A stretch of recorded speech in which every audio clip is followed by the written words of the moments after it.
Welcome to MsMojo, and today we're counting down our picks for the top 10 behind-the-scenes facts about Clueless. Dee, my mission is clear. Would you look at that girl? She is so adorably clueless. We've got to adopt her. Cher, she is toe up.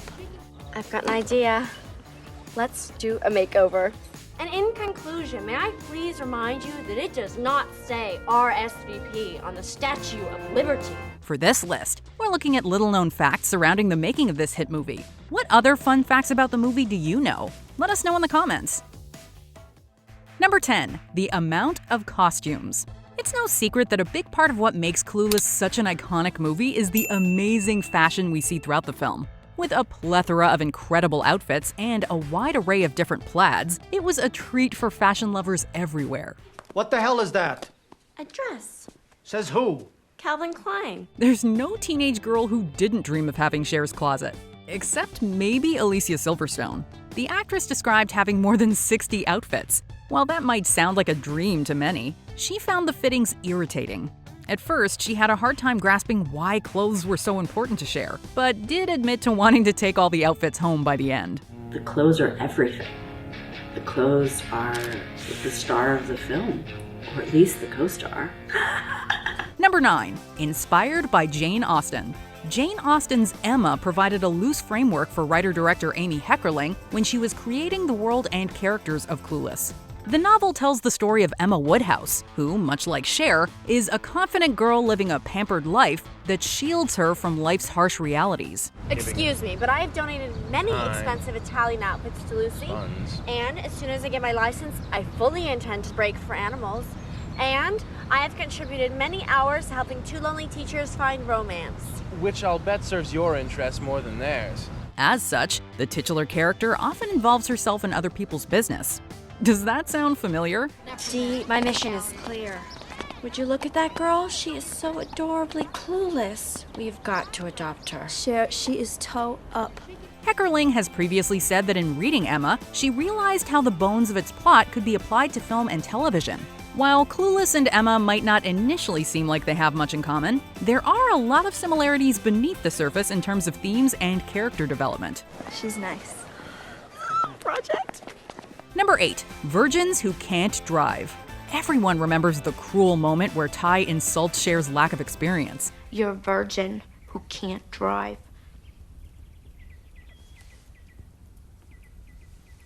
Oh, that was way harsh, Ty.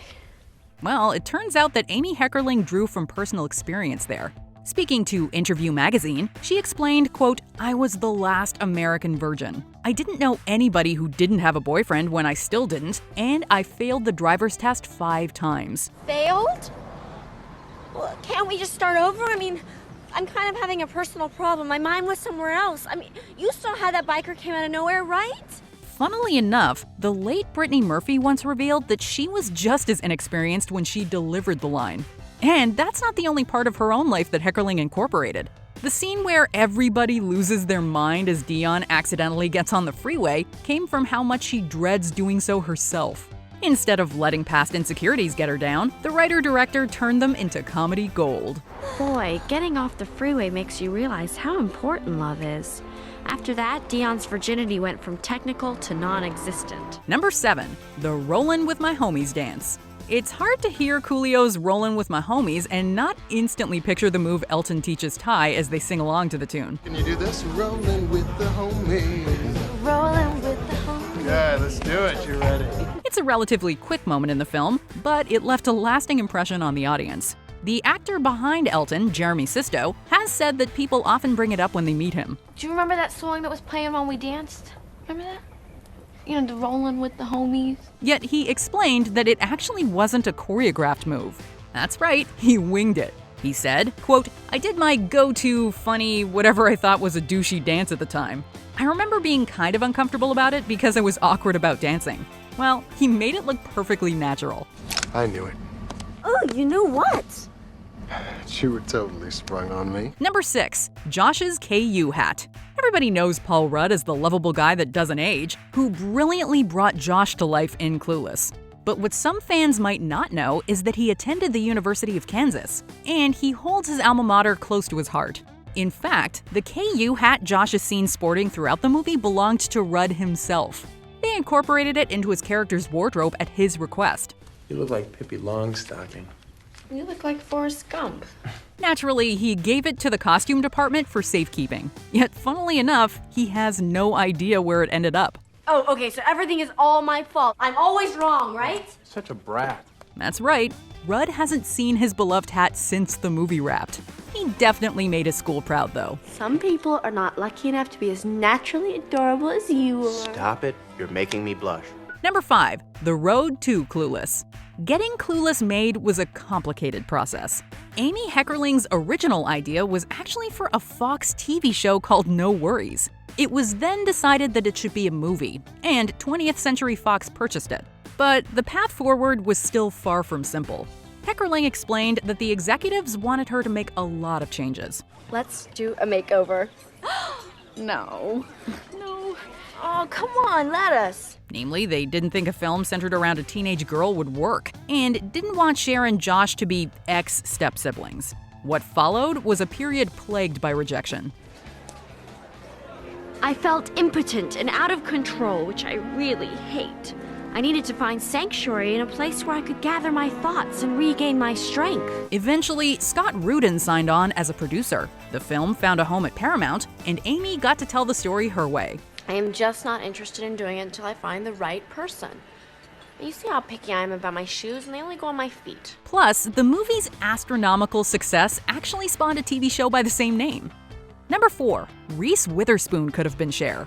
Clueless's casting process was extensive, to say the least. While Heckerling wanted Alicia Silverstone to play Cher as soon as she saw her in an Aerosmith music video, plenty of actresses were in the running. And the woman behind everyone's favorite lawyer, Reese Witherspoon, was a frontrunner. You got into Harvard Law? What, like it's hard? Other stars who were considered for various roles include Tiffany Thiessen for Cher, Ben Affleck for Josh, Terrence Howard and Dave Chappelle for Murray, and Lauryn Hill for Dion. Even Jeremy Renner read for Travis. As for the part of Amber, it was offered to Sarah Michelle Gellar, but she had to turn it down because of her job on All My Children. Honestly, it's hard to imagine the cast being any different than it was. Number 3. The Haitians Flub. One of the best scenes in Clueless is undoubtedly Cher's speech in debate class. So, okay, like right now, for example, the Haitians need to come to America. Part of what makes it so great is the way she says Haitians. The mispronunciation, coupled with how confident Cher is, makes for an unforgettable combination. Well, it turns out that hilarious moment was not planned. Alicia Silverstone really thought that was how it was pronounced. Do you have any idea what you're talking about? No.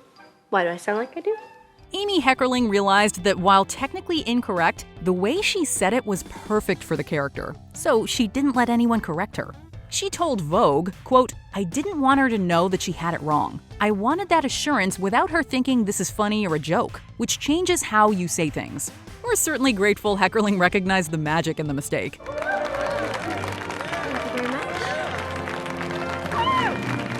Number 2. All the slang. One of the greatest things about Clueless is the teens' use of slang. So, how did Amy Heckerling come up with the group's unique way of speaking? It actually stemmed from her lifelong fascination with language and the ways different groups utilize it. She made some expressions up herself and used a slang dictionary to find terms like Baldwin and Monet. What's Monet? It's like the painting, see? From far away it's okay, but up close it's a big old mess. Plus, she credits the LGBTQ community for the now iconic as if and incorporated Yiddish vernacular throughout as well. Ew! Get off of me! Ugh, as if! Of course, she also drew on suggestions from the cast and crew. That's how Postal and Keepin' It Real made it into the film. Why did you I'm do this keeping to it your real. head? Because I'm keeping it real. Because I'm keeping it real. Look what he's done to his head. Can you believe this? Look at Lawrence's head. All right? It's the bomb. From Betty's and Barney's to Totally Buggin', it's easy to see why fans quote Cher and her friends to this day.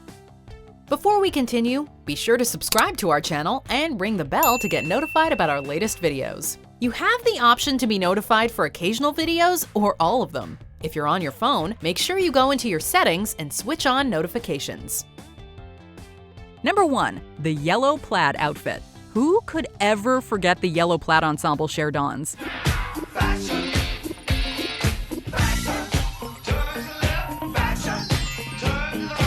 25 years later, it's still used as fashion inspiration. It has a life of its own. You see it every year on the runway, and I think it's so interesting that people are so interested in it, and it continues to live. So fans might be surprised to hear the Dolce & Gabbana set was almost a different color.